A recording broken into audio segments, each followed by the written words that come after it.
Whoops. This is off. There we go. Hello, hello, hello, hello.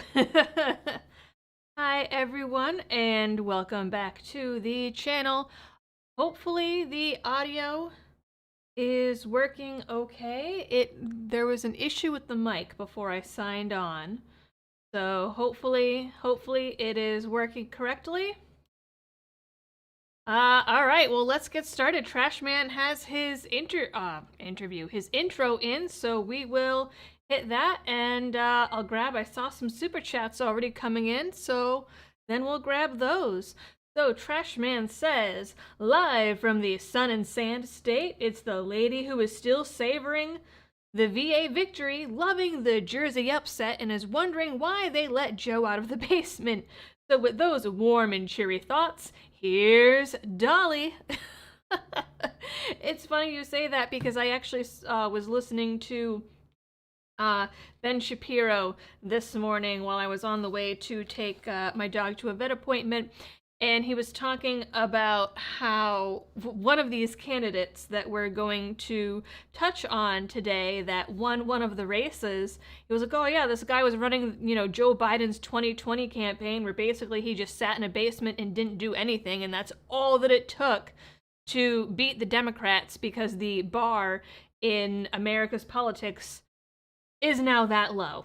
You just have to be not a crazy Democrat and you'll be fine. All right, so let me get these, well, you know what? Actually, I'll scroll through and say hi to everyone and hit the super chats along the way. How about that? So let's see who we have. We have James, California, Cap and Mac, Talisman, Eric the Mind Control Guy, Untouched Trey, Glocks are for kids, Q is in the house. Shiggy Happy Fun Man. Sabby is in. Robert Graham. Jonathan Stevie. Talisman might have said that already. Donald Bumbarger. Michael Tomlinson. John Morgan. Blue River Cat. Dave Simmons. Mark M. Brad Steele. Stevie762. Perry Stark. MS. David Thomas. Frank. Let's see, Kirk Morrison, Black Wolf 300. I saw someone asking me if I'm getting rest. We'll get to that in a second. Let's see, Uncle Mike is in the house. Loves a 1911, Jack Pittinger, Jonathan Peterson, Bob Messer Cola. And let's see, we'll scroll down a little bit more here. Mark M, Aaron Miller, A Cyclone Steve, Carolyn Peterson is in from Red, Virginia. Well, hello, Carolyn. 2, Timothy 3, Sanborn 71, Esteban Laura, Thomas Phillylaw, Harley Hillbilly. Let's see, Andrew Kang, Zeger Jar, Patio Furniture, Ivan Valdez, Timothy McGlynn. And Stephen Lestick also says hello from Red again, Virginia. So hello, Stephen Lestick. Let's see, who else? We have Heathen Motorsports. Thank you for the donation to the channel. Adam Kawasaki. Heather Klins Stossberg. Up Creek 73 is in from Wisconsin. Gamaliel Freeman. I almost said hello to Nightbot. It almost got me. Aaron Miller, thank you for the donation. Tennessee Beowulf, Dave Brenner, Philip Mullis. Let's see who else. Shadow Bear, Nomad 0036, RK O'Neill, Tex Bolivar. And let's see, I think did we get all the super chats in? Nine Nose for Death also has a super chat. Says, should I run for Wisconsin? Here's for the wee one. Thank you, thank you. And that's weird, it didn't show up on that side, but I did get in a super chat as well from Glocks Are for Kids. And she says, don't forget that it's Guy Fawkes Day, and it's day 600 of 14 days to flatten the curve. Oh, that's just gross. And you're right, it is Guy Fawkes Day. Totally forgot about it until someone mentioned it on Facebook. But it is indeed Guy Fawkes Day. That is true. All right, I'll take my sip of my water since I got a few super chats in, and I'm going to try to remember that.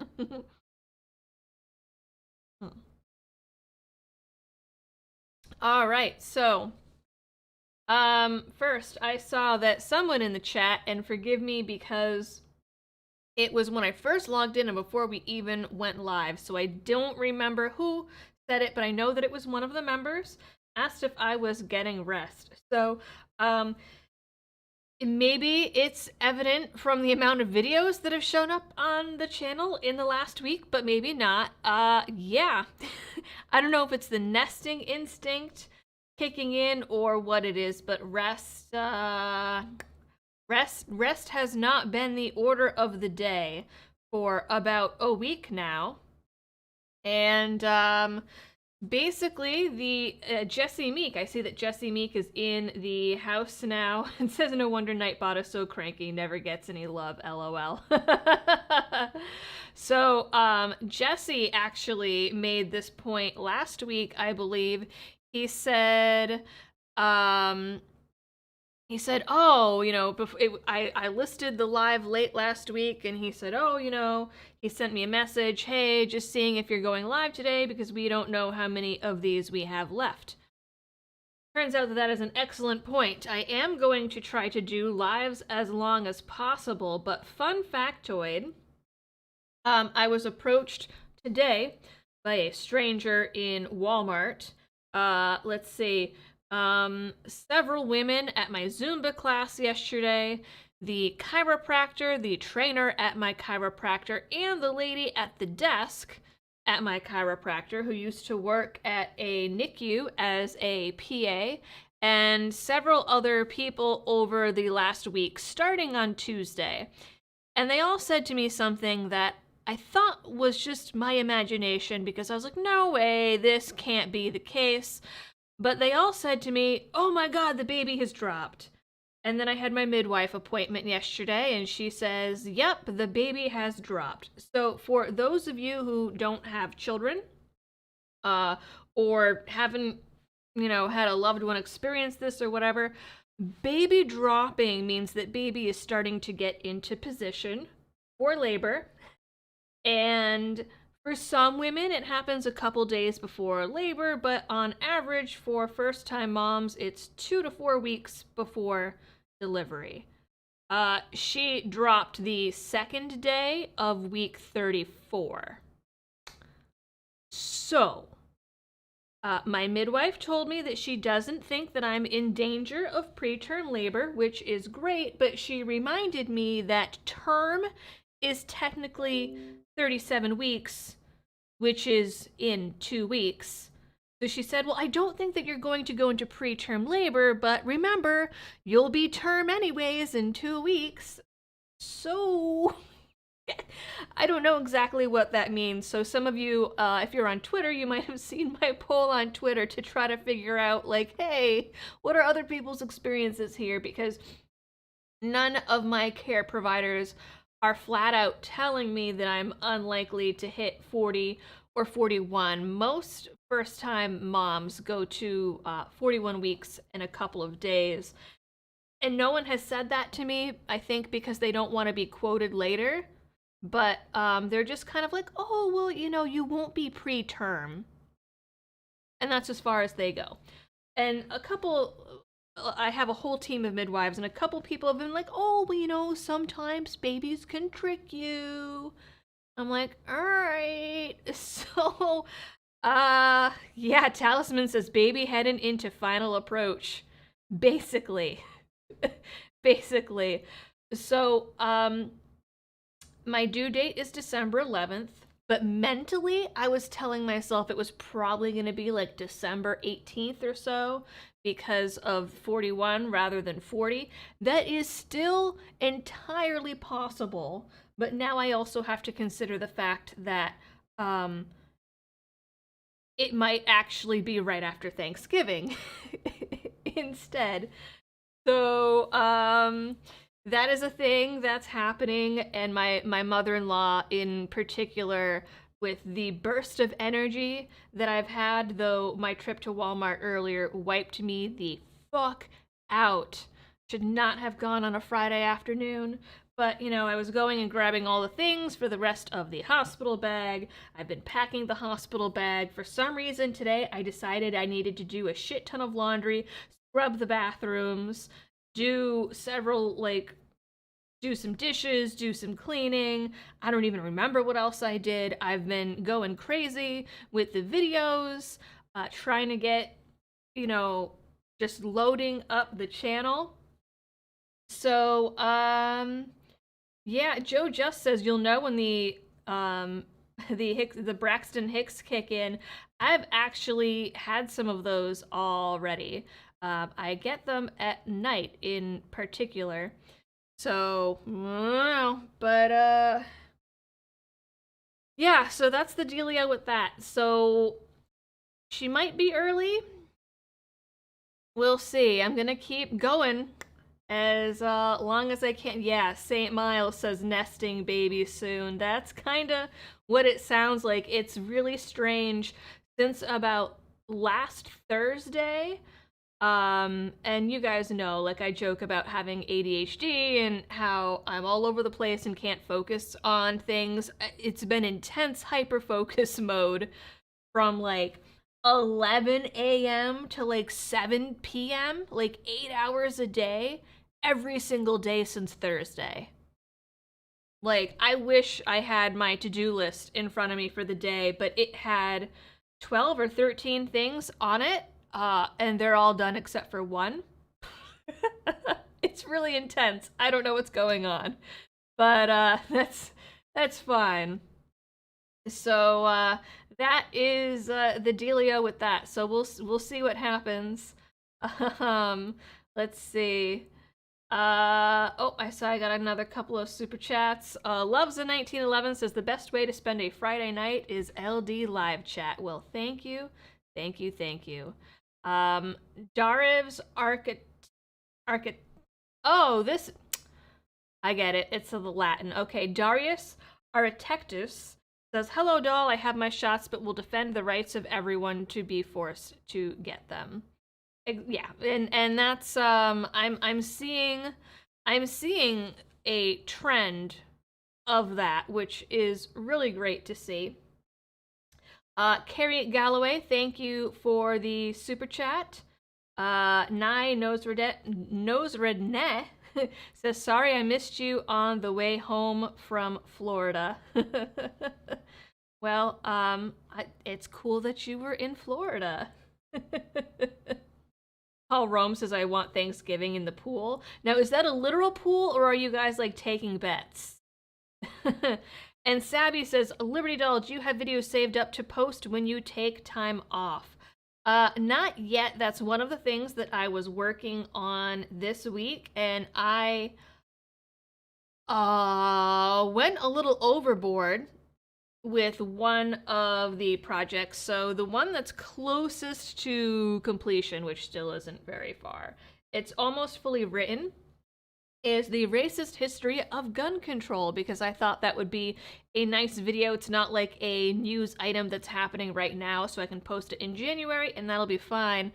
The research that I've done for that so far turns out, I mean, we all know that gun control laws started, rooted in racism and a way to oppress and control people. But when you actually look at the history of it, year by year, state by state, it is way worse than I ever imagined. And so this has evolved, so it will be at least a 2-video series, actually, and it'll be divided up for like pre-Civil War and then post-Civil War. So we got that going. I've had a few other ideas. A couple of people have also emailed me some ideas that they have. So certainly, if there are any videos that you would like to see that are general topics, not right now news items, then certainly send them my way. I'm thinking of doing one about, like, conspiracies that aren't actually conspiracies. So things that people said were government conspiracies that turned out to be true. Things like, how the CIA was, like, spying on people through their cable boxes, MK Ultra, things like that. I'm also working on a video, I've only researched it so far, of experiments that the government has done on people without them really knowing what it was. So, have a few things that we are working on. All right, so that being said, I don't want to take up too much time in the beginning of little housekeeping things and stuff like that. Though I like this one. Aaron Arm says, the more you slap Liberty Doll's like button, the more beautiful her baby will be. I like that. Q says, how about a let's play of Zelda 64? See, I would have a lot of fun making that video, but I feel like people would complain because that's not really the kind of stuff that goes on my channel. So, and Loves A1911 says, regardless of the date, may you and Liberty Baby are in good health. Thank you very much. Carolina Infidel says, so the NSA is putting chemicals in the water that's turning the frogs gay. So I guess fun fact, there was actually, that was actually a reference to an experiment where they found that frogs are hermaphrodites or can be hermaphrodites, which makes sense. I mean, it's the entire basis of Jurassic Park, how they took frog DNA and it was and they used that to replicate the dinosaurs, and then that's how the dinosaurs were able to reproduce. There was something about I think it was like BPA or something was resulting in that happening more frequently or something like that. And the turning the frogs gay was like the joke part, but it was a reference to an actual study. So actually, you know what? That might actually be an interesting thing to put. Do I have a paper that I can write on here? Nope. Well, how about we plug it into my phone? I'll put that, the truth behind the gay frogs. Maybe I can make a video out of that and not get banned from YouTube forever and ever and ever. Background behind gay frogs. Though that might make me get made fun of really bad. Let's see. Gamaliel Freeman says, force inhuman, government insane. Their help is a pain at manipulating brains. Ooh, very good. I like it. I like it. All right, so let's see. We have a few things to chat about today. That is the election results, where the Republicans did a little bit of upset in several places, actually. We have a truck driver that beat out the incumbent. Democrats, now they're doubling down and basically saying, well, it's because we didn't do enough and because we're not socialist enough and that's why we lost. Absolutely ridiculous. I have a little tidbit about surprise. Oh, all of a sudden the world is like, oh, so that Steele dossier was fake after all and it was Oppo research done by Hillary Clinton. You knew that, I knew that, but now suddenly the news is reporting that. And then, of course, we will go through Biden's OSHA mandate. And I have to say that as I was pulling up articles about this, totally forgot that Marty Walsh, fucking Marty Walsh, is in charge of this thing, basically. And then I was like, oh, that makes it make even more sense. For those of you that don't know, Marty Walsh, it's hard not to call him Mayor Marty Walsh. Marty Walsh was the mayor of Boston for a time. And, yeah, it was not a great time. Not at all. So, let's jump into this, though I'm also going to pull up There was one other thing that I just remembered. I got an email from the New York Times that summed up some of this stuff pretty good, and they were very upset. So there was a couple little bonuses in there that weren't in some of the articles that I pulled up. So let's see. So we'll pop that up here. And actually, we'll do that first, and then we'll do Virginia. So let's see if I can get this as a pop out, actually.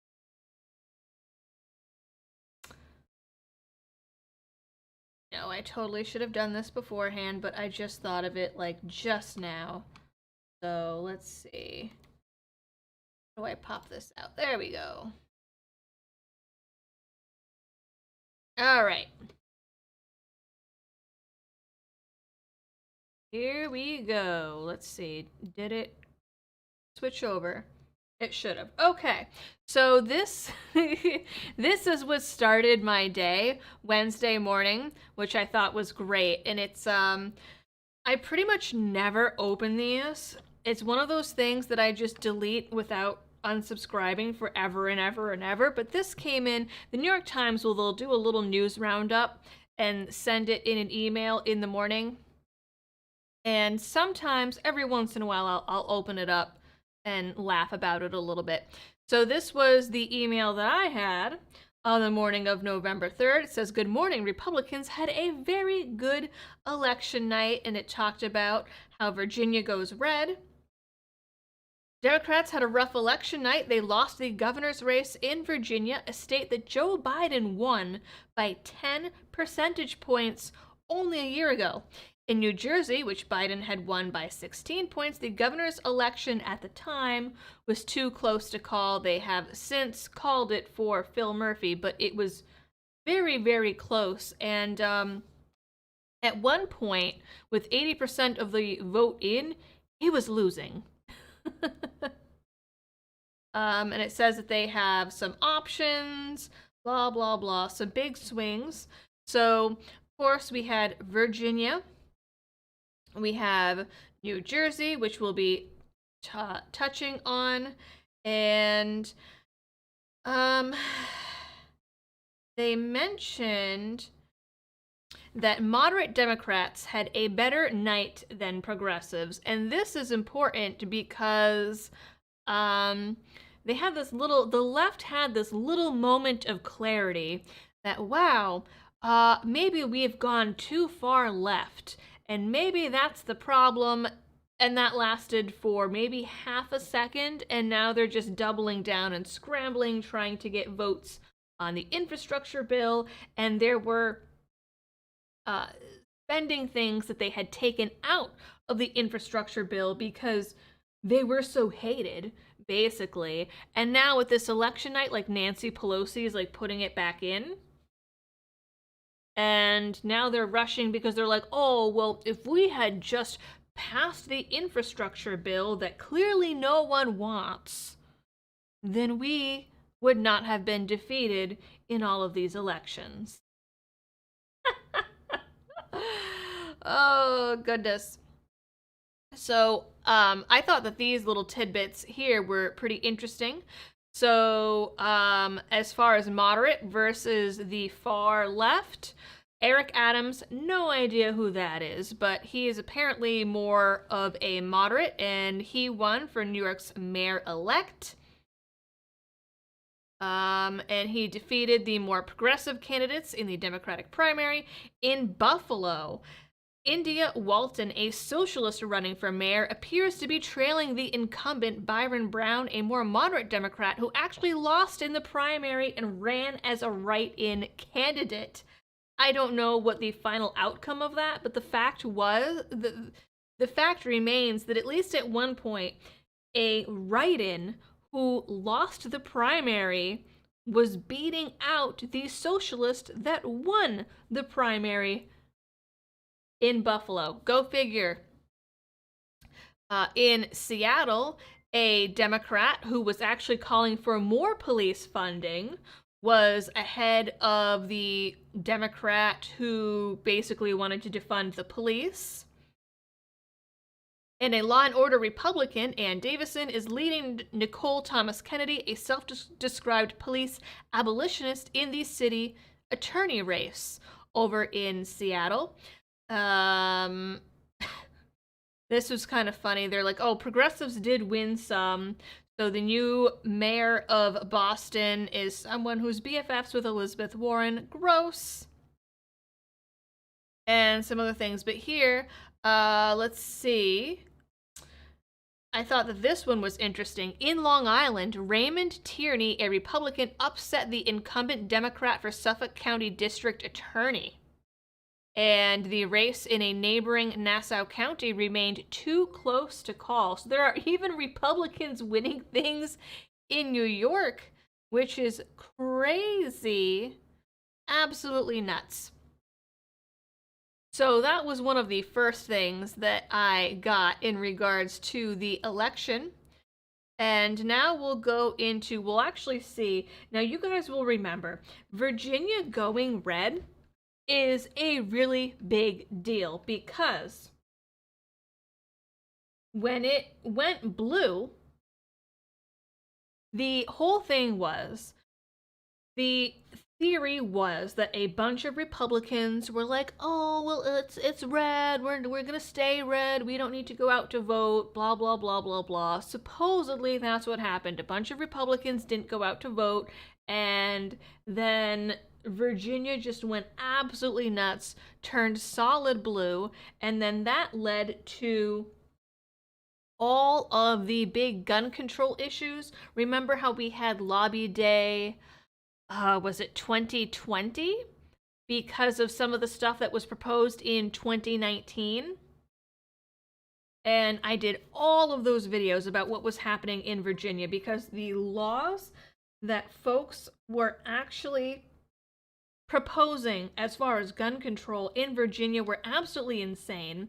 And even though there were huge protests against them, Northam said that he was going to push them through, and that's exactly what he did.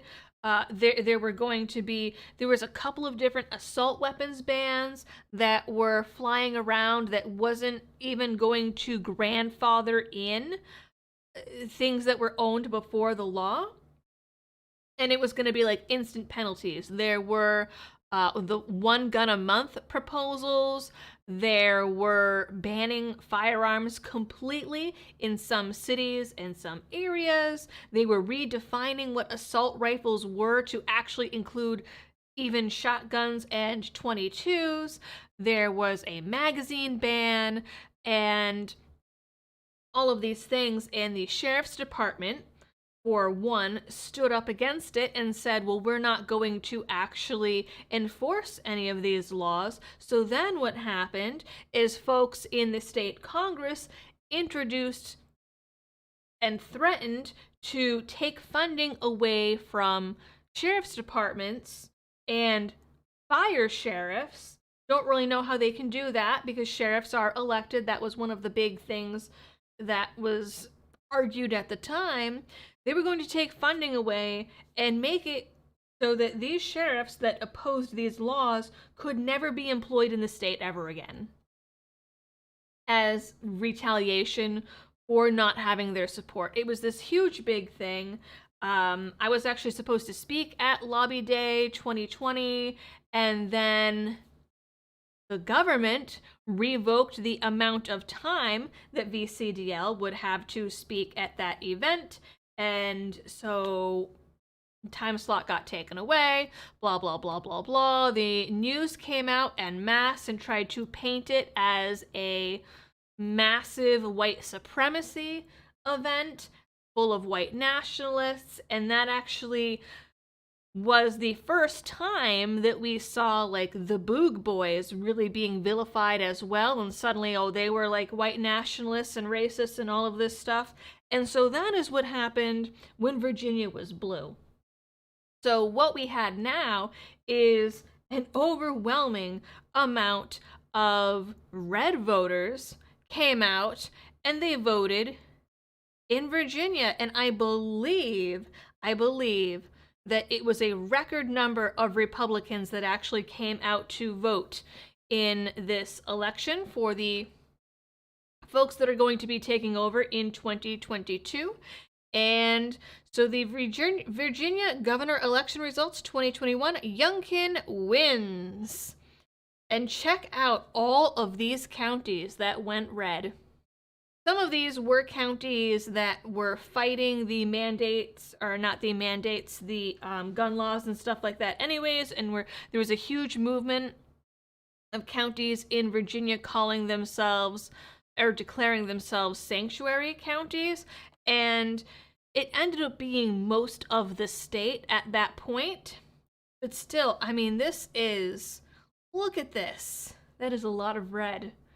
And actually, this makes me remember, so my husband had a really great idea, I think, and so I would like to pitch it to you guys going forward for any election coming up, but especially the midterm elections, and especially the next presidential election, right? So one of the I have to be careful the way that I say this because YouTube doesn't like it, but we'll say one of the theories that has been out there, right? One of the theories is that there was election fraud. I cannot confirm or deny whether that may or may not have been the case due to YouTube's rules, but there was speculation, and we did have that article that was out in Time magazine about the secret cabal. Just gonna put that out there. Well, so imagine if everyone going forward at the polls who was planning on voting red, or even libertarian, but we'll say voting red at all. What if all of those people also wore red, for example, so you could like stand in line and physically see like, wow, look at all these people that are coming in and voting for Trump or DeSantis or whoever it's going to be, or whoever is going to be, you know, voting the red party line or something like that. It would be really, really hard for folks to turn around and say like, oh, well, you know, Republicans just didn't come out to vote if it's fucking obvious that there is a literal red wave of people at the polls. So, I mean, it's an idea. I suppose an argument there would be, well, then your vote isn't private, but I mean, if you are out there with a MAGA hat or something anyways, then your vote really isn't all that private. But I don't know. It might be an idea. It might be kind of cool. Someone is saying no sound.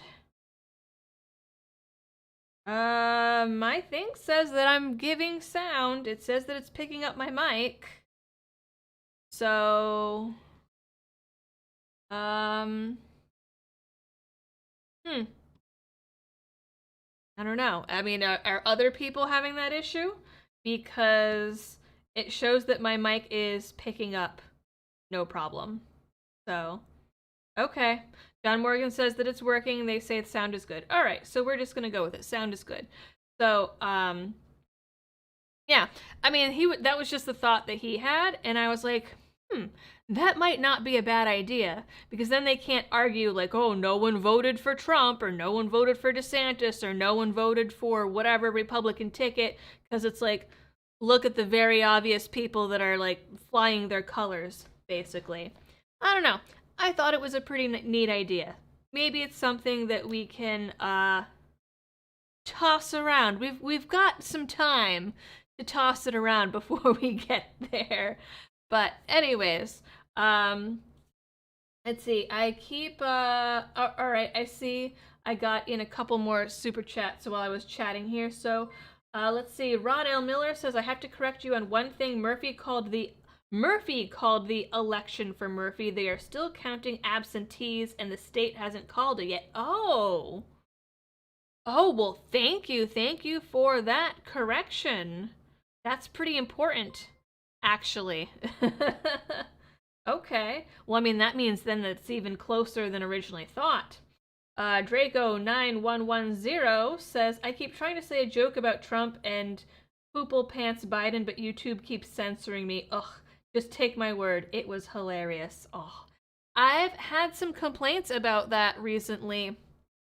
People sending comments that are like, oh, I said something bad about Biden and you banned me. I have never banned anyone from my channel except for there's a handful of folks that I did have to ban from commenting because they were threatening my life and it was gross and disrespectful and uncalled for. And I think that that's a fair reason to ban someone. Other than that, I've never banned anyone from the channel, but YouTube does have filters. If you're on the creator side, it automatically takes comments that it deems might be inappropriate or spam and will put them, sometimes it puts them in a separate folder, sometimes it just deletes them automatically. So there is something in the YouTube algorithm like allows that to happen. There are certain phrases that I have filters on because they can get my channel banned and completely shut down. But I mean, you have to say some pretty extreme-ish to be caught up in those filters. John Thomas says that Youngkin carried 40% plus Hispanic and probably 15% Black. That's a pretty big deal. Steve Pat says, hope you and Liberty Bun are well. Thank you. Draco also says, our president, Donald Grab'em Trump, leftist President Joe Poople Pants Biden, we are not the same. That is true. That is true. So, apparently there was someone named Princess running, and there were actually even some write-in votes, but look at this. Glenn Youngkin took 50.7% of the vote, and he did have most of the counties. Check that out. And here are the exit polls. So let's see. Yeah, pretty split evenly between, well, men were slightly more likely than women to vote red, but I mean, it's close to half and half there. So, yeah, so he actually carried, Youngkin carried, let's see, 13% of the Black vote, 32% of the Hispanic, and 33% of the Asian vote, according to this, though not all the ballots are in yet. Let's see. 66% of white men, 57% of white women, 13 and 14% both of Black men and women. Not enough data of Latino men, but 23% of Latino women. That's a lot, and 38% for all other races. That is pretty significant, actually, in a party who champions themselves as being, you know, for the minority. So we have this little bit here from the National Review that points out that it is the first time in 8 years that the Republicans have taken the governorship, I guess we'll call it, in Virginia. The last time was a fellow, I forget his name, but it was back in 2014 when he left office, and Virginia has been blue since. And this seems to be a trend with Republicans. They trail in the polls by as much as 6.5 points, according to Real Clear Politics, but then he won.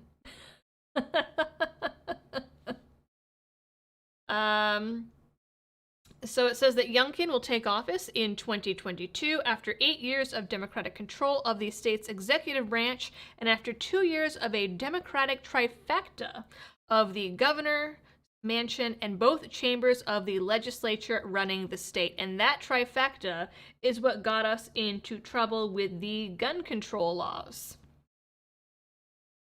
And it also says that McElwain will only be able to ask for a recount if the final margin separating him is not more than 1%. And yeah, we saw it's more than 1%. So he does not get to ask for a recall. But you never know. This is the guy that can't math. Terry McElwain is the guy who I featured a clip of him in one of my videos a while back where he said that 3 million people die from gun violence every day in the US. 3 million people a day, he said, are people that die from gun violence in the United States. Do that math. We would run out of people very quickly if that were the case. So who knows? Man obviously can't count. He might still try to do a recount, but legally he can't. And this is what some of what Youngkin ran on.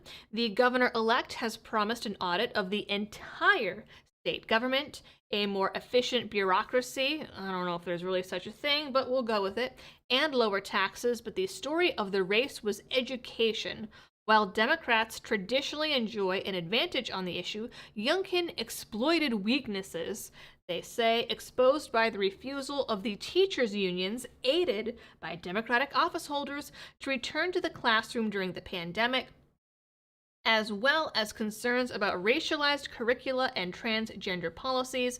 Youngkin's messaging on those issues and McElwain's admission that he does not believe that parents should have a say over what's taught in their children's schools led to a 15-point Republican advantage with K through 12 parents.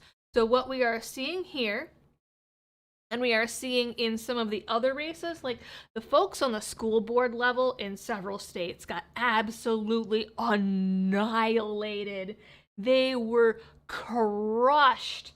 And so one of the big things that's happening now that Democrats are freaking out about is they're saying, oh no, suddenly the Republicans are becoming the party of the parents because the left sides with teachers and the teachers unions and all that, and they were the ones that were like,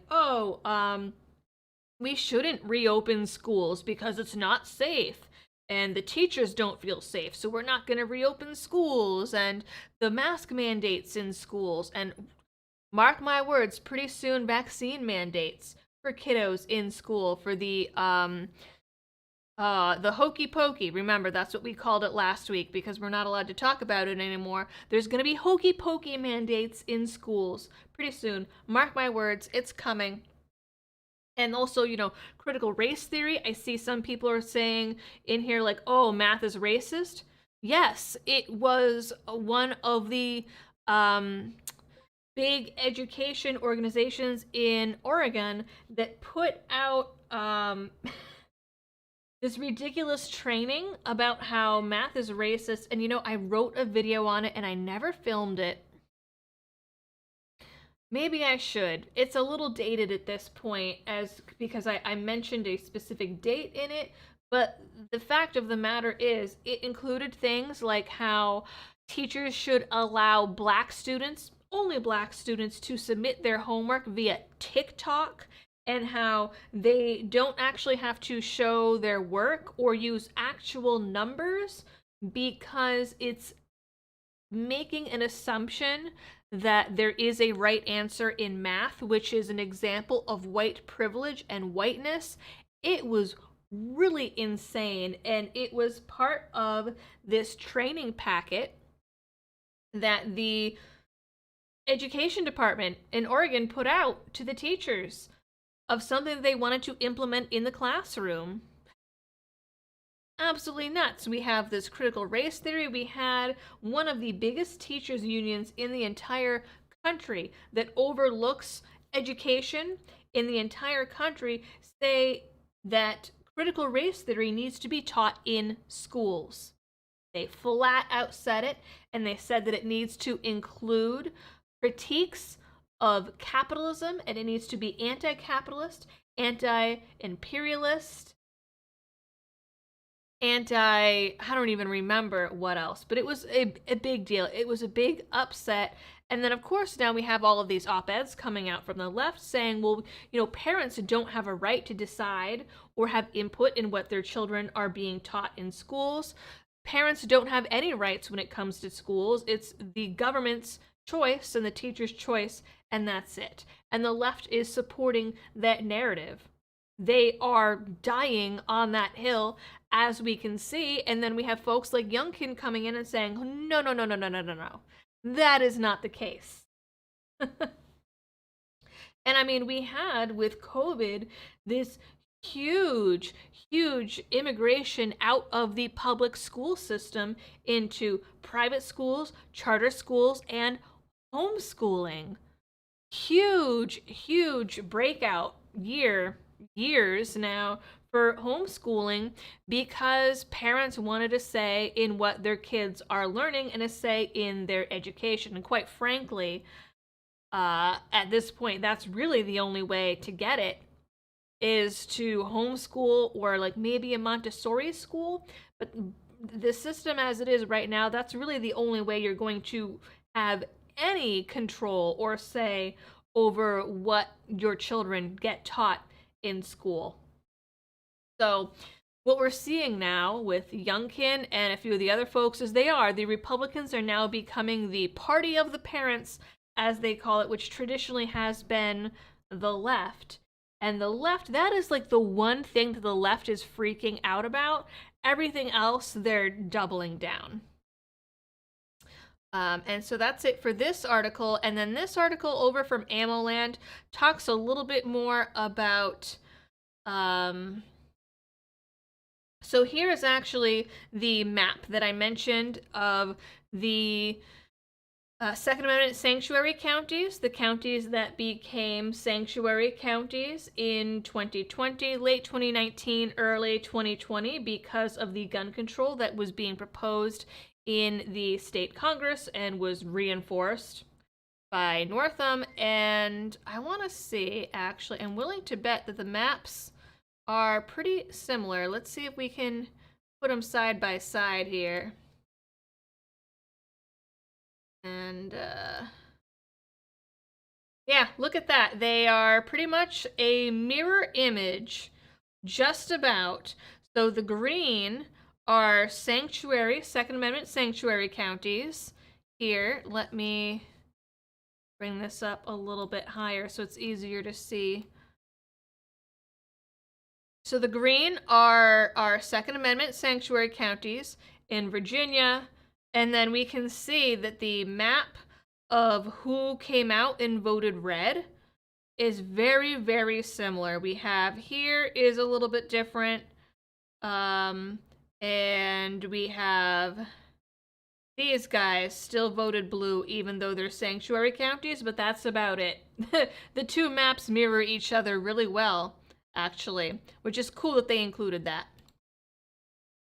So, as AmmoLand notes, it is a victory, at least we think it'll be a victory, for gun owners in Virginia, calling it payback is the dish best served enjoyed on the morning after handing anti-gun Democrats a devastating defeat, providing critical votes to elect Republican Glenn Youngkin as their next governor, along with Winsome Sears as lieutenant governor and Jason Miyares, I'm not really sure, as the next attorney general.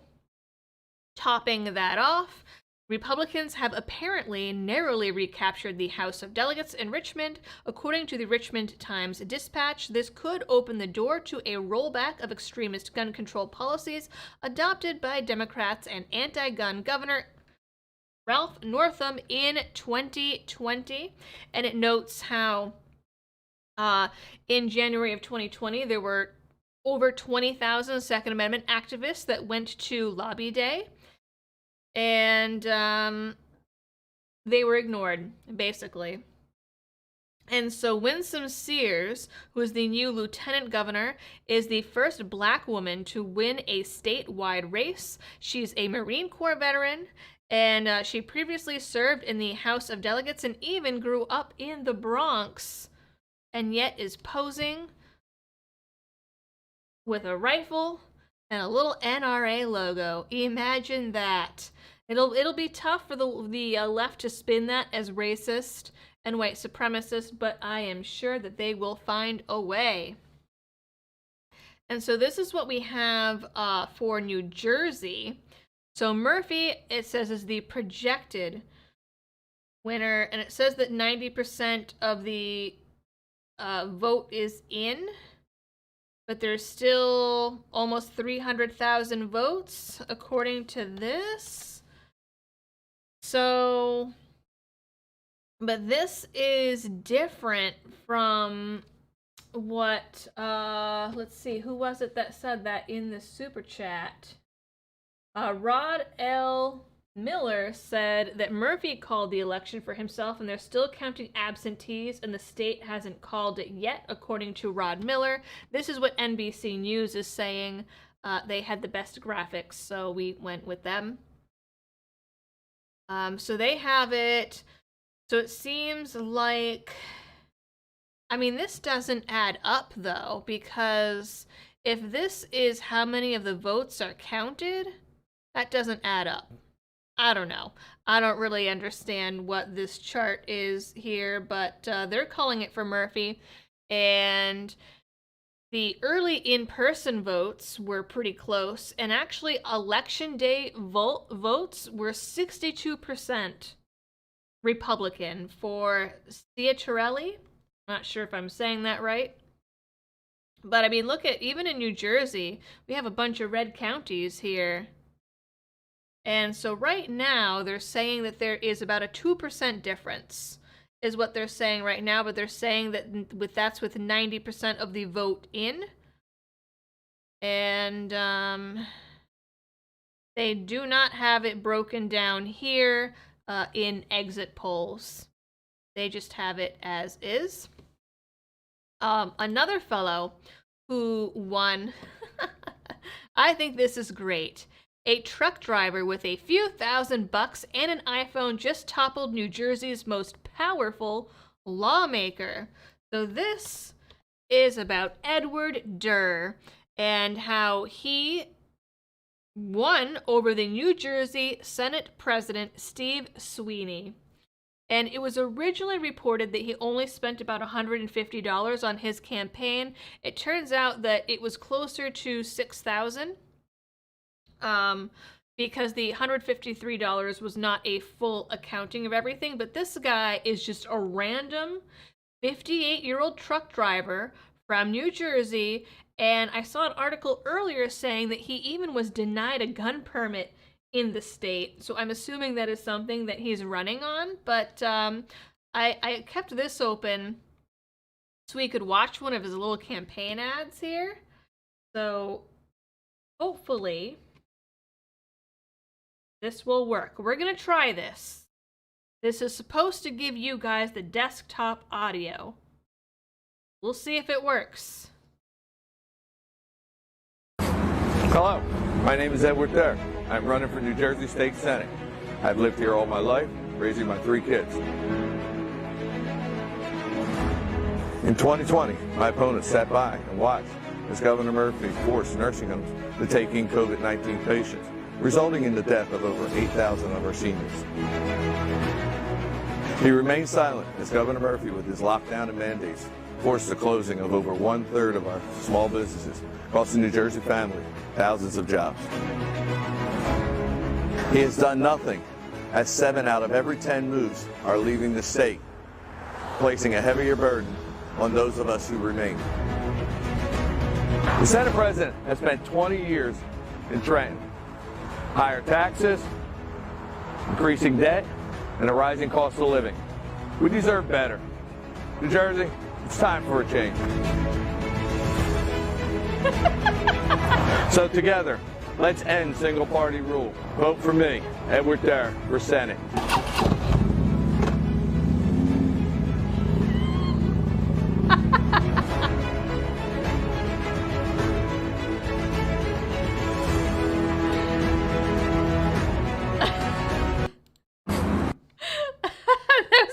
Amazing. And I love how it even, it's Edward Durr, number 4, Senate. That is amazing. So yeah, he had some really he had some really low budget campaign ads, and apparently that's one of the higher production value ones. But we can see here that he won by over 3% here.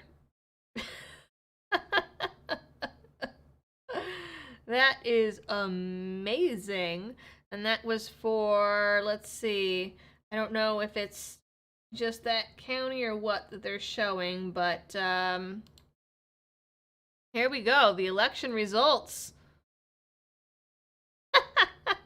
That's amazing that a Republican actually won for state senate in Jersey, and he only spent $6,000. And that's what his campaign ads were. I mean, he had a good point, though. He had a really good point. And I mean, even just from that little video, he's pretty likable. So it says, after previously calling the race for Sweeney and then withdrawing that call, the AP called the race for Durr on Thursday morning. He has a lead of over 2,000 votes with 99% of precincts reporting. Sweeney was seeking a 7th term in the Senate, which also is what makes this such a big upset, that this rando beat him. And it says that he's widely regarded as a kingpin in New Jersey politics and one of the most powerful men in the state. He has been president of the state senate since 2010, the longest tenure in state history. He was expected to be a front-runner in the 2025 governor race, and this year's election was, quote, never considered more than an afterthought, according to NewJersey.com. It says, after all, Sweeney had survived one of the most expensive legislative races in American history in 2017, when teachers' unions had bucked their usual political alignment to spend heavily in support of Sweeney's Republican challenger. But Sweeney was no match for Durr, a political novice who drives a delivery truck for a regional chain of furniture stores. Oh, that's great. And his little announcement on Twitter that he was running says, hello, New Jersey. I'm Edward Durr, the Republican Senate candidate for Legislative District 3. I'm a father of 3 and grandfather of 6, lifelong resident of New Jersey, not seeking power or fame, only give the people better representation, lower taxes, transparency. And that was his campaign announcement. Oh, man. That is absolutely amazing. And of course, we have folks like AOC saying, oh, well, the Democrats only lost Virginia because they were not far left enough. She put out a video that I will not force you guys to watch, but I'll include the link for this article in the chat in case folks want to go watch it themselves. But she said in her little video that she posted to Twitter, or she might have posted it probably actually to Instagram. Yeah, she posted it to Instagram, that Democrats got blown out by Republicans in Virginia because they were too moderate. She said, on the election front, I actually think we have good news as well. I know that Virginia was a huge bummer, and honestly, if anything, I think that the results show the limits of trying to run a fully 100% super moderated campaign that does not excite, speak to, or energize a progressive base, and frankly, we weren't even really invited to contribute on that race. So her take, Nancy Pelosi's take, whole bunch of the progressives' take is that they weren't progressive enough. And Joe Biden was asked about this and basically said that as well. He said, well, you know, if we had gotten the infrastructure bill passed, then well, the Democrats could have run on that and that would have given them the victory, is basically what he claimed, which is nuts when he's got an approval rating in the 30s and 40s, which is horrifically low. But they are doubling down and they are rushing now to get votes for Biden's domestic agenda. They were trying to call emergency votes for social policies, for the climate change bill, and it says that moderates pushed back and action was postponed until Friday. I don't think anything really even came of it today either, because I haven't heard anything about it, but House Democrats are scrambling to line up the votes needed to push through a $1.85 trillion social safety net, climate, and tax bill, as moderate Democrats, spooked by Tuesday's electoral drubbing, have raised concerns about the cost and details of the rapidly evolving plan. Rapidly evolving because they keep putting shit in it, basically. And,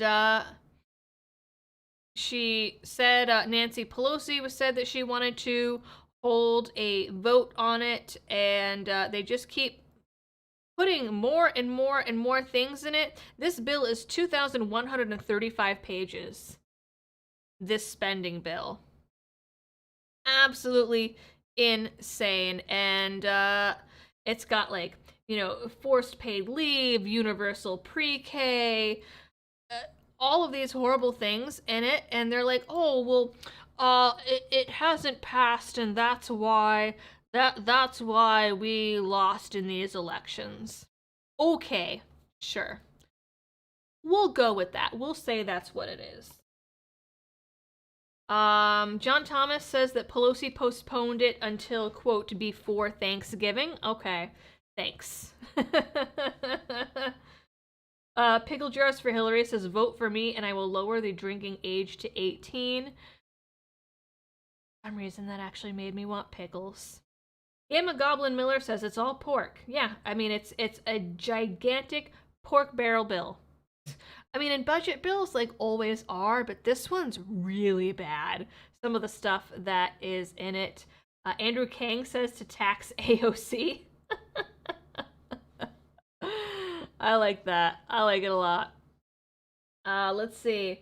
I got in, we'll grab these super chats, and I see that it's already a little bit after 8, so I'll just grab these and we'll jump into the next topic. Let's see. Squid Monkey says, I'm going to have to say it, even if you have not made a choice, you have still made a choice. You have chosen free will. That's valid. That's valid. Jesse says, just sent a series of pics of messages from my company. OSHA has issued hokey pokey mandates my company is fighting. I am glad that you guys are fighting, and there's a bunch of states that are fighting as well. And I have an article from Reason that talks about how there might actually be a pretty good case to defeat this. But we'll get there in a minute. Omega says, remember when I sent you a Facebook post that I wrote 5 years ago about leftists wanting to eliminate parents from child raising? Yeah. But remember, all that stuff was just a conspiracy theory, right? Read! Says, another way you can see the blue every time is just look at the top 7 or so heaviest populated areas in any state. They will always be blue no matter who. Yeah, vote blue no matter who. Yeah. That does, unfortunately, that is the case. And it's funny because I actually saw a clip of Jim Acosta saying, well, oh, he basically was like, wow, well, all of these rural areas went out and voted red, and some other areas that used to be blue also voted red. Like, maybe we should go out and talk to people about that, and talk and try to figure out what they're thinking and why they're voting this way. They did that after Trump won. That was another moment of clarity that they had for 5 seconds, and they gave it about 5 seconds and then decided that everyone who voted for Trump and everyone who lived in a rural area was racist. They decided collectively that all conservatives are racist, and that's about as far as that went. So, created your bed, now lie in it. You can't call half of the country racist and then expect them to vote for you. That's not how it works. I mean, it works around with like some of the hipsters and like the Zoomers and some of the millennials, but I mean, let's be real. Some of those people aren't people. They're NPCs. John Thomas, thank you for the generous donation to the channel. Says Jameel Hill was talking smack and Sears tweeted that exact photo and called for Reed to have Sears on if she was woman enough. Also, Reed had a professor on calling Sears essentially an Oreo. Oh, I remember that. Calling Sears an Oreo and said blackface but white words come out. I remember that. I didn't realize that was the same person. I remember the whole thing about the Oreo. Yeah. Yep. Oh man. Well, and then she turned around and won. So look at that. Made your bed, now lie in it, right? Loves the 1911 says that Florida, DeSantis is fighting the mandates. Okay, that's good. I'm sure that there has been a lot more states that have joined the fight since I looked it up. I looked it up earlier this afternoon, but I do have an article from Axios that's should list all of them. But when I looked early this afternoon, it was South Carolina, Kentucky, Ohio, Missouri, New Hampshire, and Tennessee. That was only 6, so I'm sure there's a lot more than that now. I believe that hokey pokey mandates are illegal in South Carolina anyways. There was at least a bill that was floating around the state Congress to make them illegal. Like, you couldn't tie a hokey pokey mandate to a job or being able to attend school or anything like that. So we'll see about that. And yeah, Andrew Kang is really like pimping out the like button today. I like it. I like it. And Aaron is on fire. Says she was just exercising the same white privilege that NPR says Dave Chappelle was using. Oof. On fire. Talisman says, I think that Daily Wire, Ben Shapiro, also filed a lawsuit against the mandates. He did, and actually, his article is going to be the one that I'm going to use because it breaks it down really well, and I was listening to him talk about it this morning, and you know that shit's bad if Ben Shapiro actually swears on air. He actually swore. Wow. He actually swore and they had to bleep it out. It is bad if Ben Shapiro is swearing. Then you know things are bad. But really quick, I just want to touch on this really fast because I just thought that it was funny that this is suddenly making the news as a story when we all knew it. This was in the New York Post. It's been reported a few other places as well now, though. It says, arrest illustrates how the Steele dossier was a political dirty trick orchestrated by Hillary Clinton. And basically, what this is about is that special counsel John Durham's indictment of Igor Danchenko, the principal source for the bogus Steele dossier, that was the one about peeing on hookers, Russian hookers, basically, used by the FBI as a basis for the Trump-Russia investigation, further illustrates that Durham has his sights set on the Clinton campaign. I don't know how likely that is. No one goes after the Clintons, and if they do, well, we all know where they end up. Clintons have quite the body count at this point, so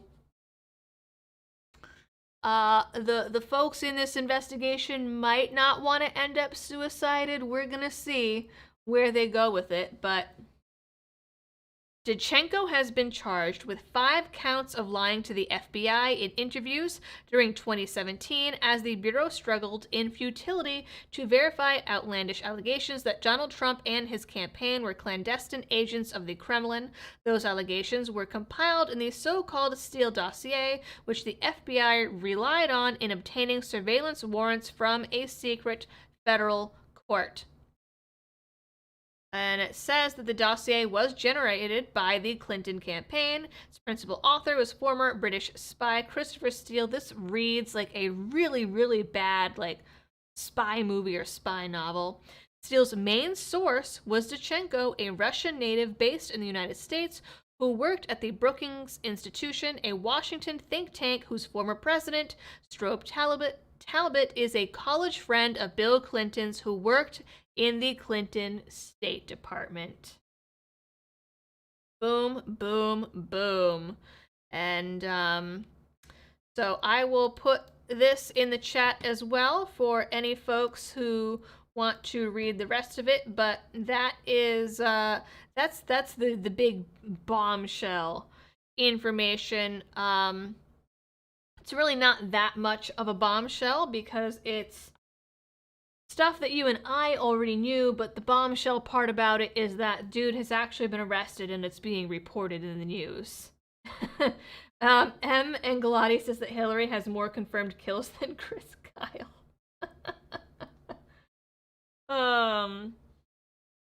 That's pretty good. David Neal says, has Adam Schiff said anything about the arrest out of the Durham investigation? I don't know if Adam Schiff has said anything about it. I haven't been paying attention. This is something that I just saw as I logged in and I was pulling up articles on the other stories, and I thought it was worth a quick mention. Chaotic Scorpio says, I have an aunt that went to high school in Arkansas with Hillary, and she said she was a nasty person even in school. I believe it. She seems nasty. She seems very, very nasty. Okay. So, this is the big story of the night now, and I might try and repost this as a standalone. We're gonna see. YouTube put out a new rule that you can't talk about hokey pokeys. Like at all. Basically, if you talk about it, even in a news story, then it can be flagged as promoting medical misinformation. So, I don't know. We'll see. We'll see. I'm already on the no-no list where every video that I'm posting now is being automatically flagged and demonetized, and I get a little red exclamation point now every time I try to upload, and it's been that way for a week. I have appealed every single one of those flags and have won, but I'm still getting the little red exclamation point and the little flag, so I don't know when they're going to change their mind about that, but it's purely because over the last 3 months I have talked about hokey pokeys a couple of times. YouTube changed their policy on that and went back and flagged old videos, is basically what happened. But I might be able to do this as just like here's the OSHA mandate and here's what it says. So I might be able to skirt around that rule. We'll see. All right, here we go. So someone earlier in the chat mentioned that Ben Shapiro over at the Daily Wire, the company is suing the Biden administration over this OSHA rule, and he had a really good breakdown of the rule and all of the things in it, because this new rule is 490 pages. I'm gonna be real with you guys.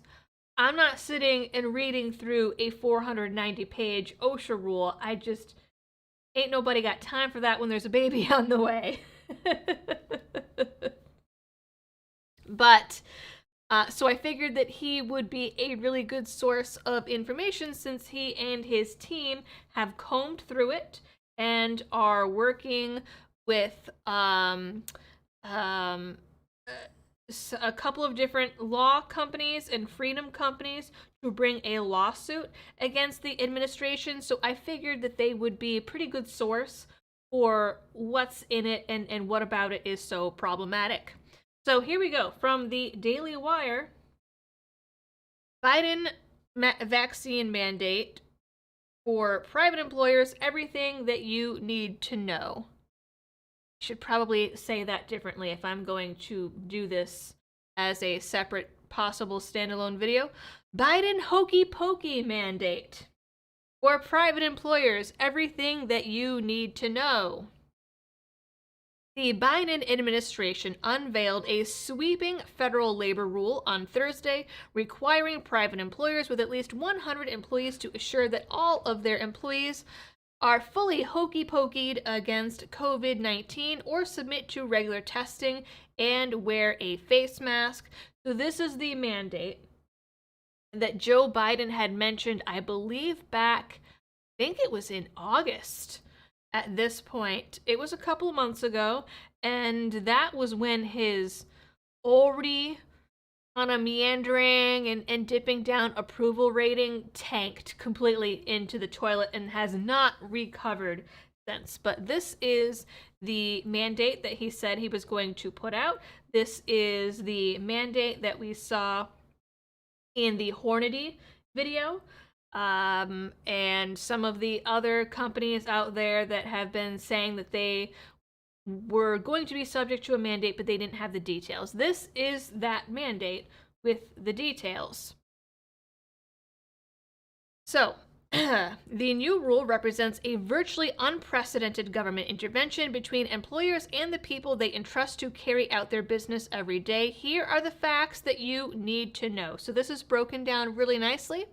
So, OSHA announced that it is issuing this as an emergency temporary standard, which requires all employers with 100 employees or more to require that all workers be fully hokey pokeyed against COVID no later than January 4th or face stiff financial penalties.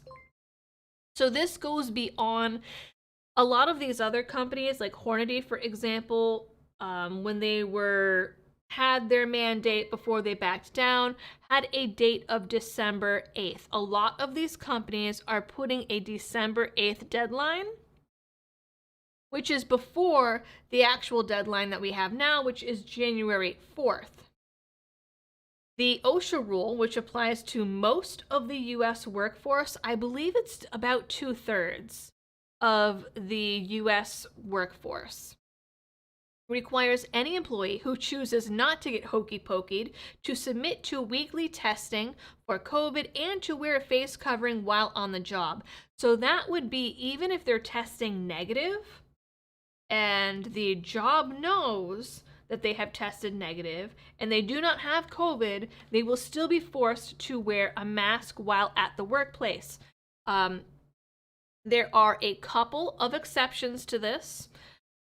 They have in this version an exception for remote workers who never step foot in the office. They have an exception for people who work exclusively outside.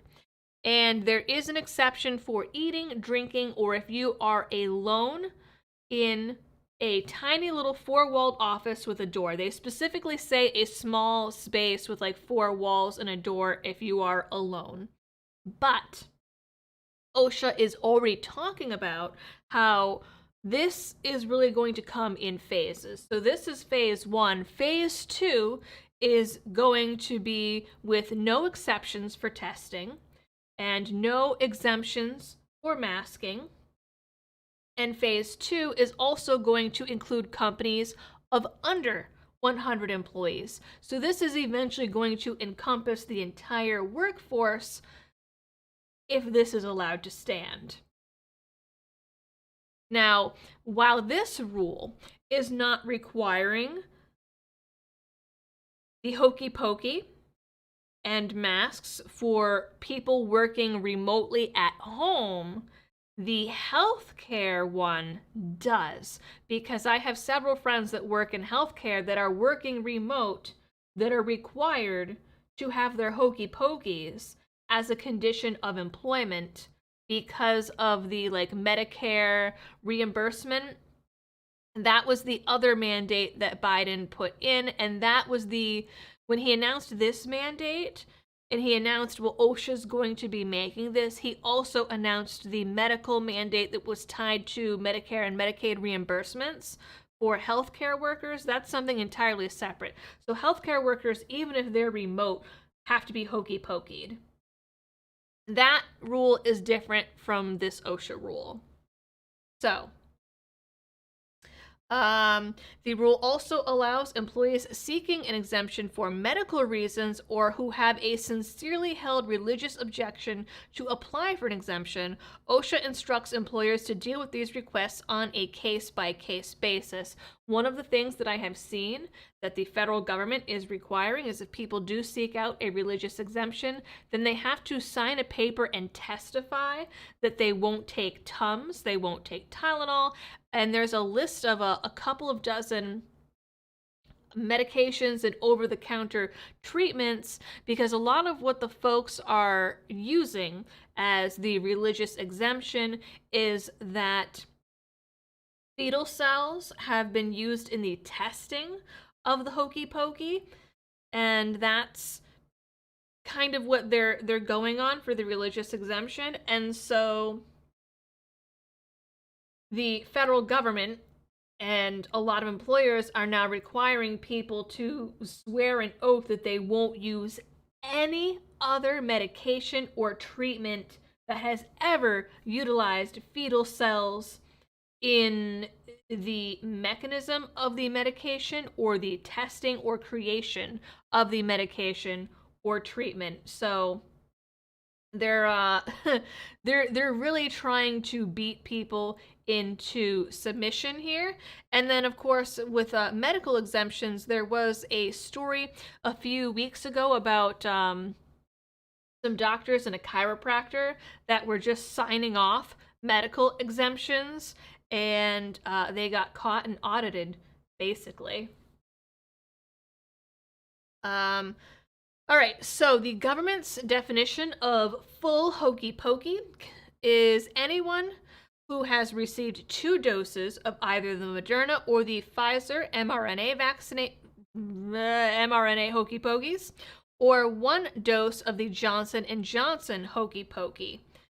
But keep in mind that they're talking about 3rd and 4th shots as boosters, and so it's entirely possible that at some point the federal definition of a full hokey pokey will also include all of the booster shots. That is a possibility. Does this OSHA ETS affect healthcare workers? So the Centers for Medicare and Medicaid Services issued a separate rule on Thursday that requires any healthcare employee who works in a facility receiving Medicare or Medicaid funding to receive the COVID hokey pokey. Unlike the OSHA rule, this mandate has no exception allowing for testing. None at all. So that means we are going to see, I am sure, a lot of walkouts of healthcare workers. I can think of a couple off the top of my head that I know in my personal life that aren't getting it because of whatever reasons. They have their own reasons. And so I don't know what they're going to do now. And we've already seen when the hokey pokey mandate was put into New York, how there was that hospital labor and delivery unit that had to shut down, how there were urgent care centers that had to shut down because they were losing so many workers, to the point that the governor signed a little executive order giving herself full authority to call in the National Guard to replace those people. Did a couple videos on that. And that was just in one state. Imagine on a national level. Oh, it's gonna be nuts. Now, who pays for the hokey pokeys or the testing is also an excellent question. So, the OSHA regulation requires employers to give unhokey pokey workers paid time off to receive the hokey pokey, which are available at no charge, as well as to recover from any side effects that the hokey pokey may produce. Notice that this isn't for any other hokey pokey. This isn't for the flu shot. They don't do that for anything else. It's only for this specific hokey pokey. And again, I mean, I think it's kind of weird that we have to have a rule about giving people time off for the sickness and side effects that they can receive from a hokey pokey that is supposed to stop the sickness. Just throwing it out there. Who pays for the testing is pretty much unclear at this point. So the Biden administration allows employers to force employees to get their own tests. Testing kits currently run between $11 and $15 each, so a worker could spend a minimum of $572 a year to remain in compliance with the Biden administration's edict. I believe that is either with insurance or if you get the over-the-counter tests, because I have seen some people go into testing centers and have to pay $150 a pop. So it could be a minimum of $572 a year, but say that they are one of the folks that for whatever reason have to pay $150 a month times or $150 a week per test times 52 weeks, that is $7,800. So minimum of $572 a year, but as much as $7,800 per year for testing that is required under this OSHA mandate. There is no way that all the employers out there are going to be paying that per employee. I mean, maybe if they get some kind of like kickback deal or something with some company, maybe, but I doubt it. NPR said the move appears designed to push workers to choose hokey pokeys over testing. Absolutely, that is nothing new, trying to hit people in the wallet. But speaking about hitting people in the wallet, check this out. The cost if employers refuse to comply with the mandates. If employers of 100 employees refuse to comply with the OSHA mandate, the Biden administration may impose fines of up to $13,653 very oddly specific dollars per violation and $136,532 again oddly specific dollars for willful or repeated violations. So a willful violation would be if a company says, well, we're just not going to comply. So theoretically speaking, you have a company that says we are not going to comply with this, and we'll give them the minimum of 100 employees. So that would be considered a willful violation of $136,000, 532 per violation. A violation is an employee. So if there are 100 employees that say, nope, we're not complying, our company says we don't have to comply, so then you take that dollar amount times 100, that is $13.6 million that company of 100 employees would be fined for not complying with this rule. So speaking of hitting people in the wallet, they are basically telling companies that comply, or they're telling employees comply or lose your job. They're telling employers comply or we are going to bankrupt your company so that you can't have it anymore. So, I mean, honestly, this does put companies in a really hard place, and we saw a lot of folks buckling and folding under this before they even knew what the rule was. Now, with this, we are going to see a lot more companies fold. I can guarantee it, because they're not going to want to lose this kind of money per person. So it's really going to become a case of like, put out or shut up, where companies are either going to fold or file a lawsuit and say that they're waiting for the fallout from the lawsuits. And I guess that because this is put in as an emergency temporary standard, it doesn't follow the typical rules of having a comment period and things like that. So the only way to tackle it would have been a congressional review vote right away, which to my knowledge didn't happen, or through lawsuits. Those are the only chances that we have, but several states are filing lawsuits. Daily Wire has filed a lawsuit, and they're all swearing to take it all the way up to the Supreme Court. And because there actually is no legal precedence for this, and because of the way that the rule is written, which we'll get to possibly with the Reason article here, but the TLDR version is, OSHA says that without this rule, unhokey-pokeyed employees face grave danger in the workplace, and so this rule is needed to protect them from grave danger. So that kind of puts them in a position where legally they have to prove that unhokey-pokeyed employees are facing grave danger from themselves by choosing not to get the hokey pokey. That could be pretty difficult to prove legally. We shall see. It'll be interesting to see how all of that turns out. Also, OSHA has a track record of being really, really, really bad at defending their own rules when they get taken to court. So that is also something to consider. So here is the little tidbit about remote workers. It does not apply to remote workers and people who work outdoors or in isolation. They are exempted from this rule. OSHA states that its rule does not apply to employees who do not report to a workplace where other individuals such as coworkers or customers are present, employees while they are working from home, or employees who work exclusively outdoors. But again, this is different from the medical rule. So this does not apply to medical employees. These are just regular old non-medical private sector employees.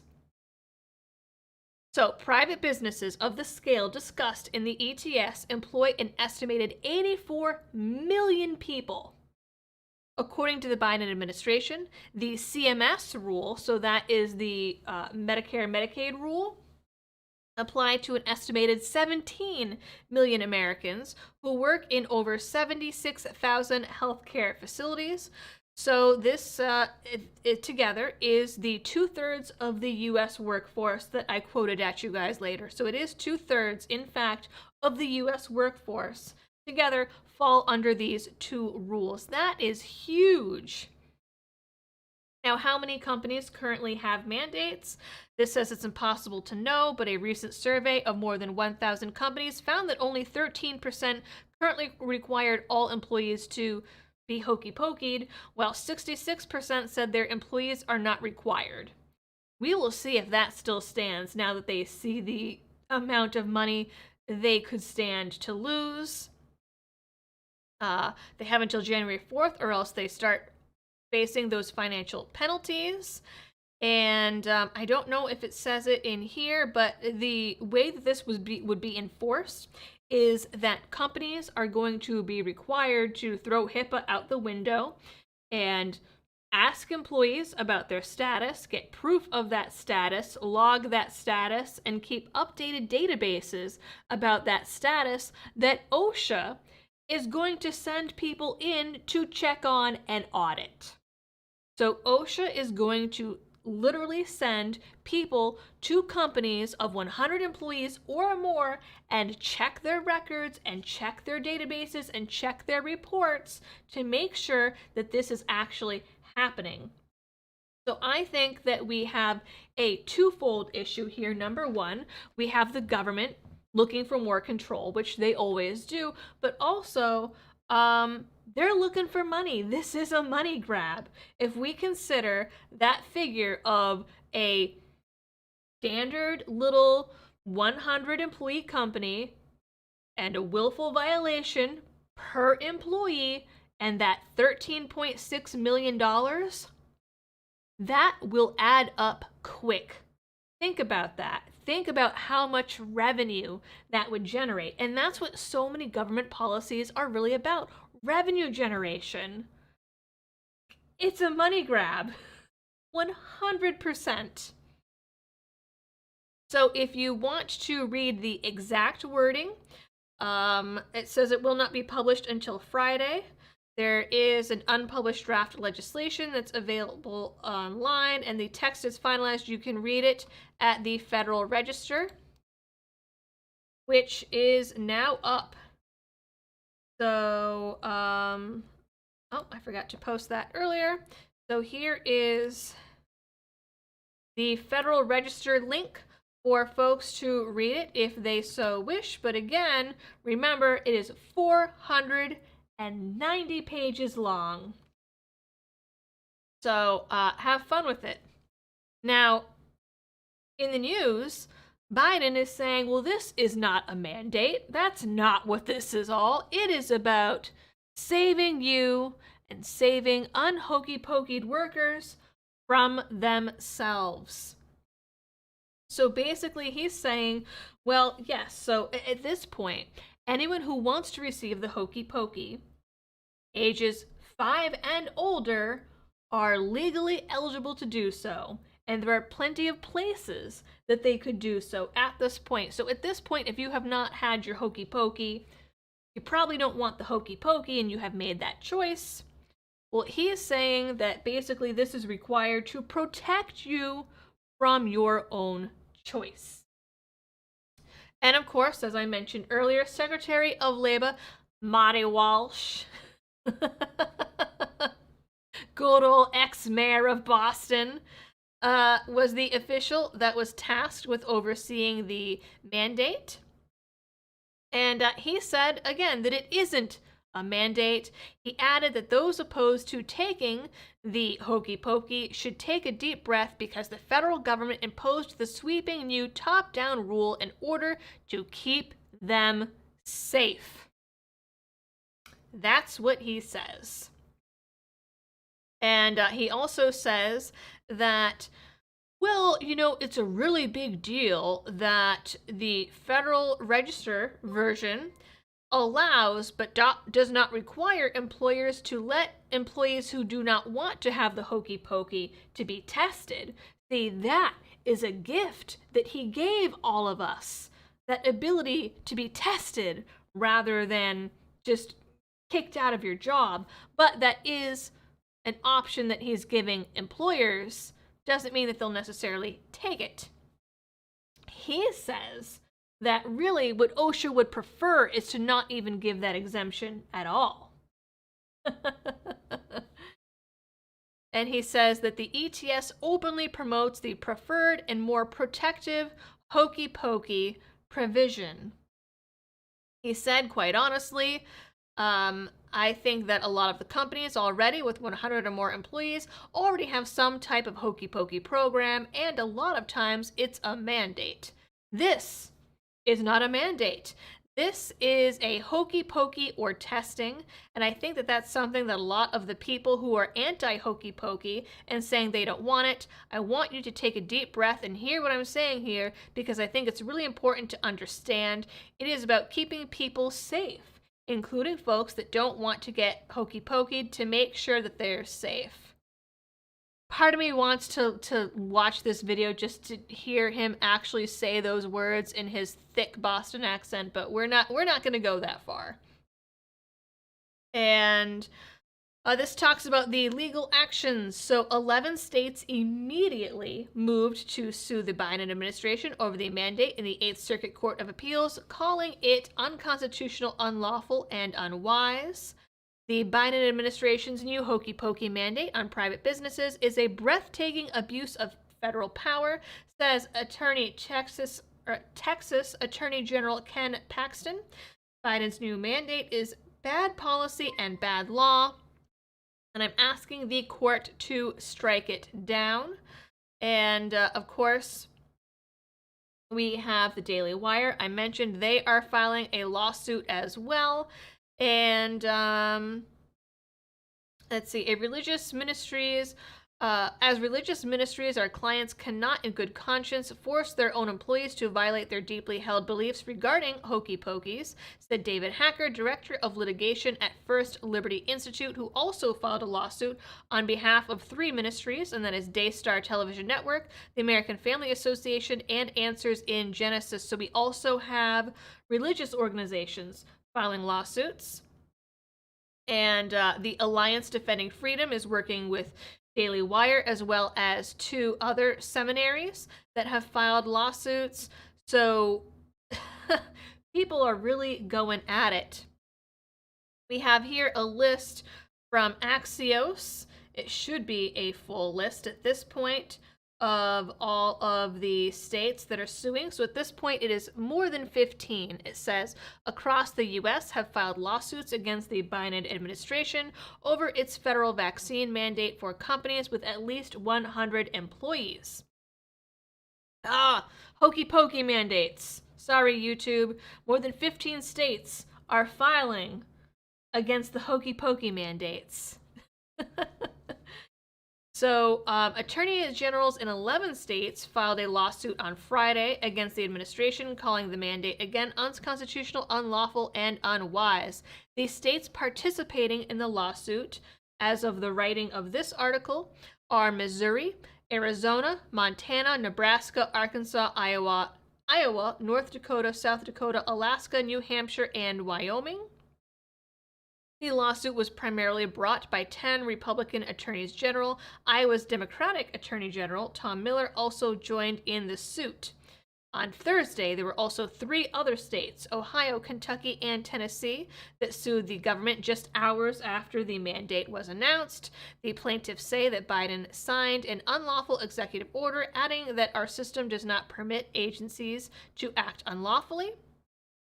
Louisiana, Indiana, and Mississippi have also filed a lawsuit and said that the hokey pokey mandate suffers from a host of fatal flaws. It says that the mandate usurps state authority, and that is true.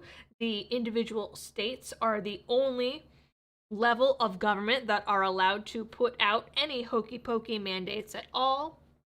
And that is something that has lots of legal precedent behind it. It says that the mandate usurps state authority, provides no reasoning whatsoever, and violates a litany of constitutional restraints.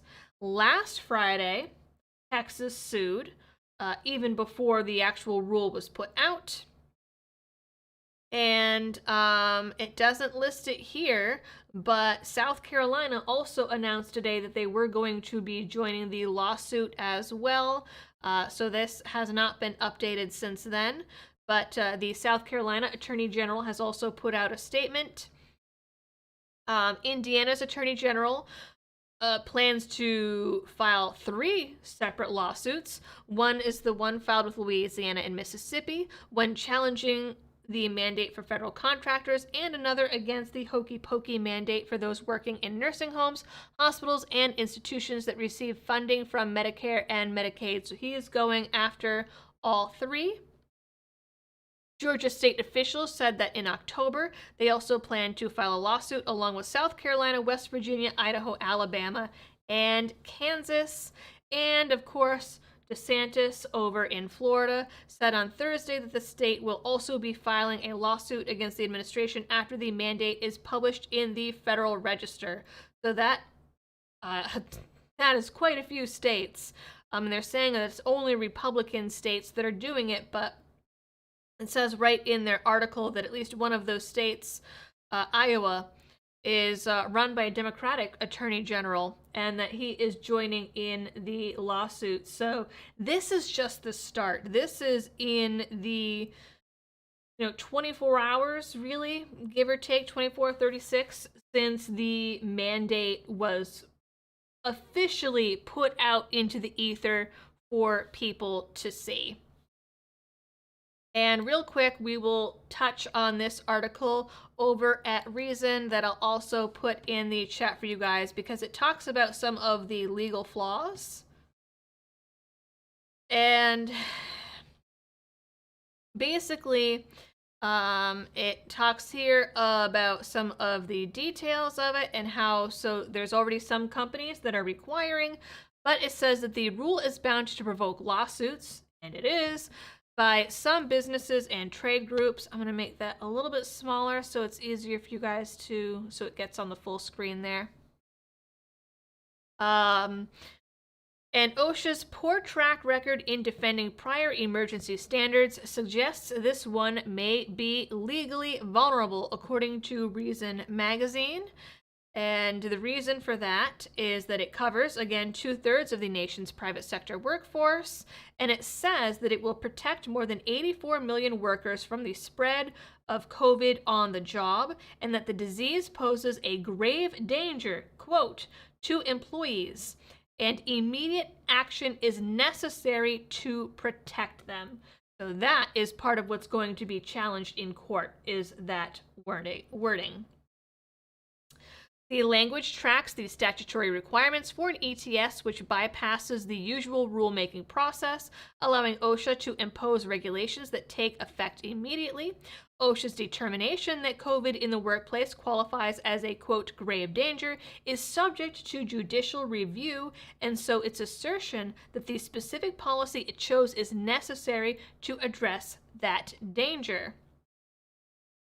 And it also includes some exceptions, which are designed to satisfy the latter requirement, but that also could be used against them if they, the courts could say, well, if this is such a grave danger and is absolutely necessary, why are you allowing any exceptions at all? So that is another lane that could be taken here, such as the places that don't require masks, and the fact that only the hokey-pokeyed people don't have to wear them, when people with the hokey-pokey can still catch it and spread it. That has been established even by the CDC at this point.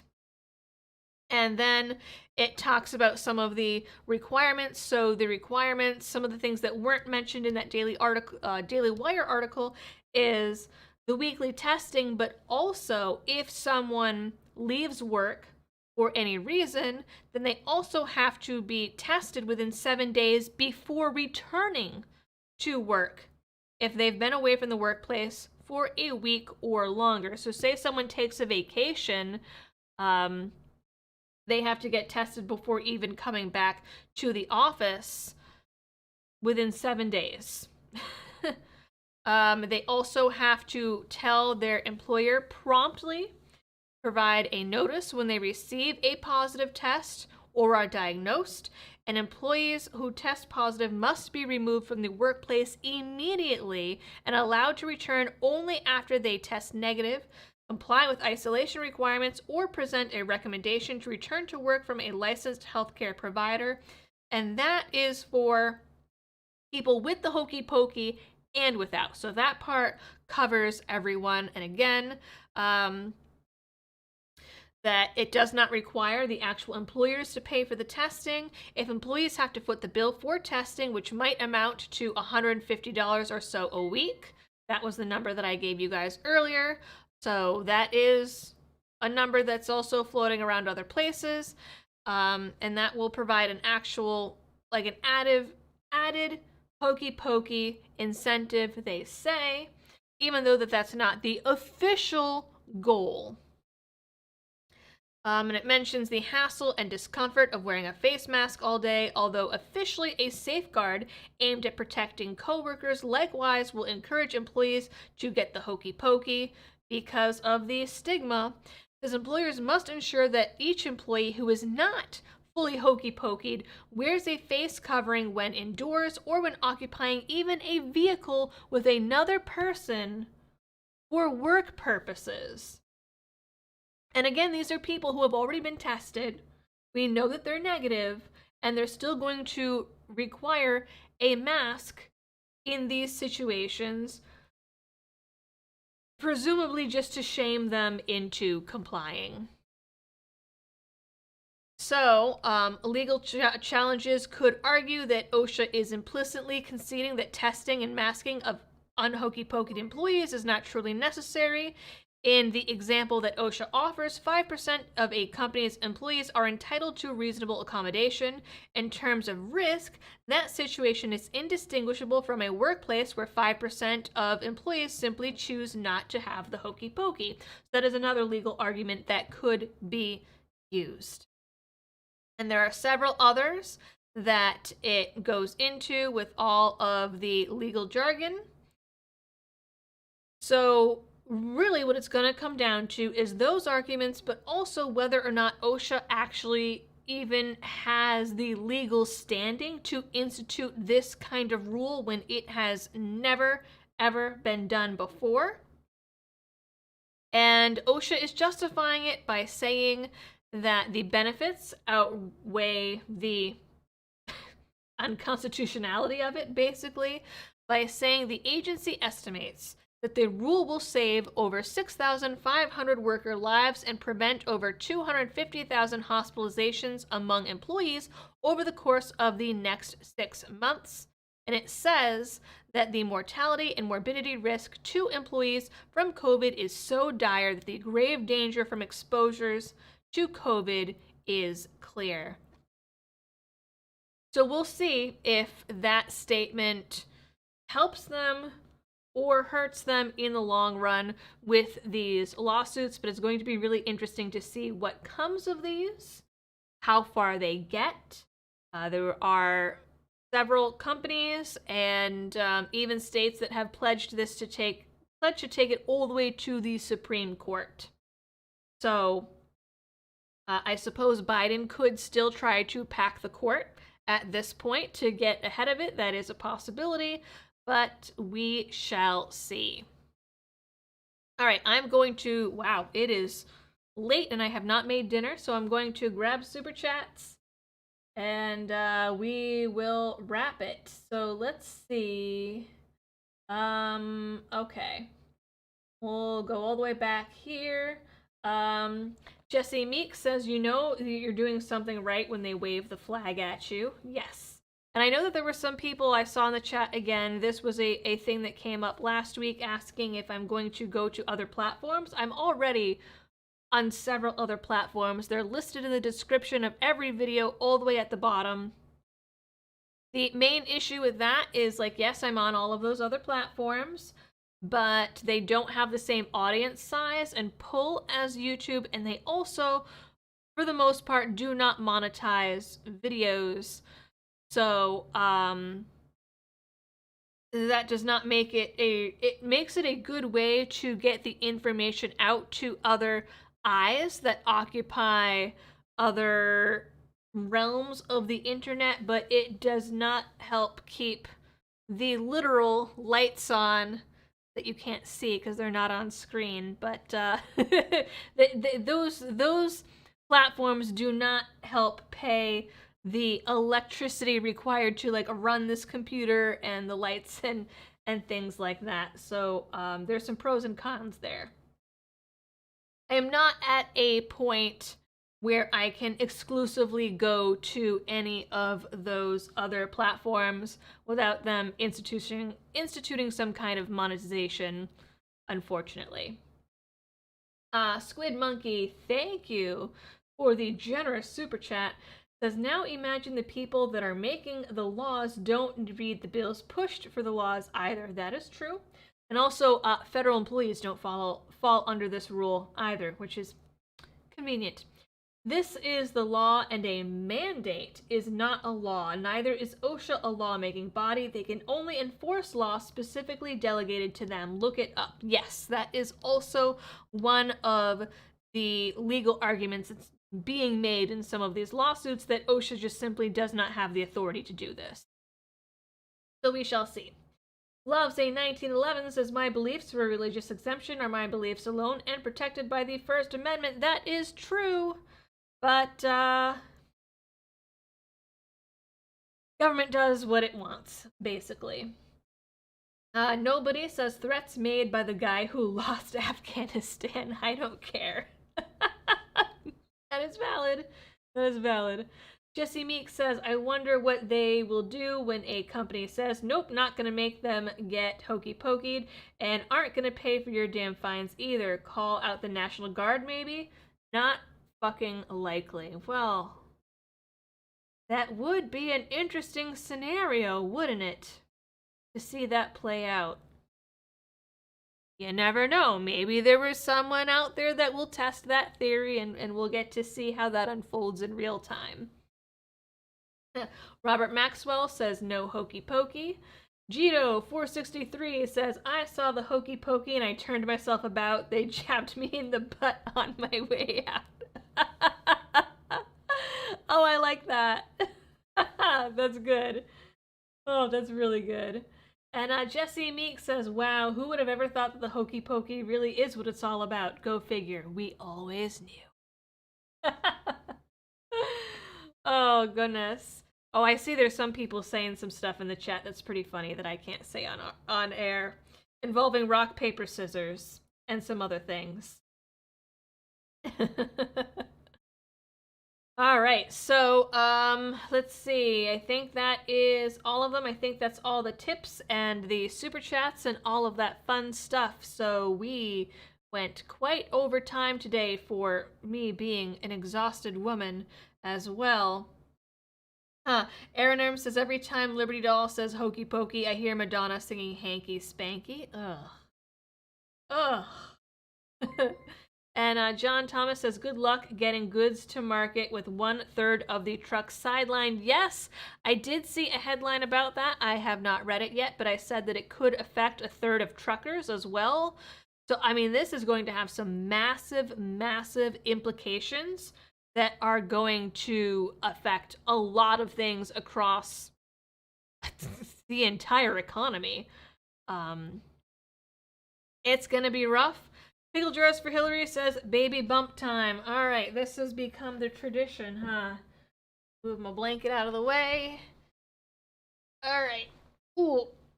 Oh, it's getting a little bit harder to lug this around, but here we go. Here is the baby bump. I don't know if you can tell, really. It's, maybe I stand on my tiptoes a little bit. We can get better. There we go. So she's, hanging out. Ugh. That is for sure. Wow, man, that on screen, when I see it, damn, that looks like a watermelon. That looks like a legit watermelon. Oh, that's pretty hardcore. All right, guys. So thanks everyone for tuning in. Thanks for all of the likes. And I believe, was it Andrew Kang who was really pimping out the like button earlier? I think that it was. If it wasn't you, I'm sorry. And no, Timothy, my due date is not Monday. My due date is December 11th. I don't think we're gonna get that far. Could be wrong, but I don't think that we're gonna get that far. And see, even Sabby says that baby has dropped. Yes, everyone in the world can apparently tell and is telling me that. So thanks everyone for the likes. Thanks everyone in the chat. Thank you especially for, oh my goodness, Chip. Thank you for Chip. Chip just tipped, sent a very generous tip and says, thank you so much for what we do. We know you are risking more than we are, and here's a few bucks for covering my ass. Well, thank you very much. That is very, very generous, sir. Ting Ting says, how many weeks? I had twins and I was there at 28 weeks. So 35 tomorrow, and she dropped 1 or 2 days into 34, which is pretty early. So I don't think we're making it to December 11th at all. So thank you, yes, everyone in the chat. Thank you for coming and hanging out. Thank you to the mods, the folks over on Patreon and Subscribestar, and the YouTube members. I saw also we had some people join the channel, some new YouTube members, so I will Try to remember the link for the Discord. I believe it expires after a week, so I will make a new members only post so you guys can get the Discord link and get in on that, because I don't think YouTube does it automatically. I haven't figured out how to make that work yet. I think that is all of the thank yous. I think that is it. Time for me to go eat some food and then try to sleep.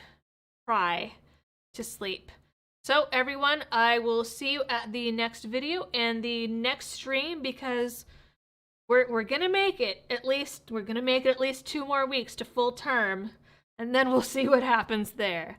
So good night everyone, and enjoy the rest of your weekend. Bye.